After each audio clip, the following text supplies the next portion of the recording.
Γεια σας, είμαστε μαθητές του πρώτου πνευματικού σχολείου Νέας Ενιαίας Βόλου και έχουμε φτιάξει αυτό το έξυπνο θερμοκήπιο με αφορμή μια συζήτηση που είχαμε με ένα οικογενειακό μέλος που είναι ιδιοκτήτης θερμοκηπίου.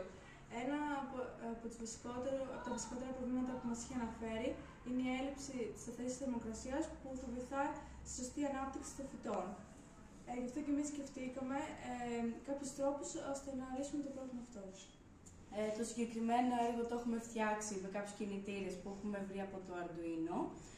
Οι συγκεκριμένοι κινητήρες είναι ο σερβοκινητήρας, ένα DC motor και ένας δεύτερος σερβοκινητήρας που μας βοηθάει στη λειτουργία του DC motor.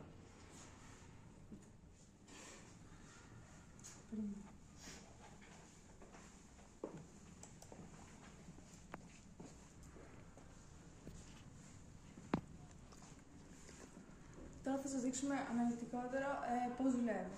Λοιπόν, όταν μπαίνει σε λειτουργία και ο αισθητήρας θερμοκρασίας, δεν τον ανέφερα αυτό σωστά.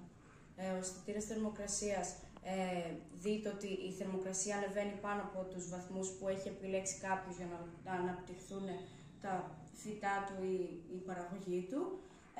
Θα ανοίγει αυτόματα το παράθυρο που έχουμε φτιάξει εδώ πέρα με ένα σερβοκινητήρα και θα γυρνάει αυτός ο σερβοκινητήρας ώστε να δίνει με τον αγωγό ενός σιδέρου στο DC motor ενέργειας για να δουλέψει. Καθώς θα πέσει η θερμοκρασία θα σταματήσουν όλα αυτά. Τώρα θα σας δείξουμε και πώς δουλεύει η προσομοίωση.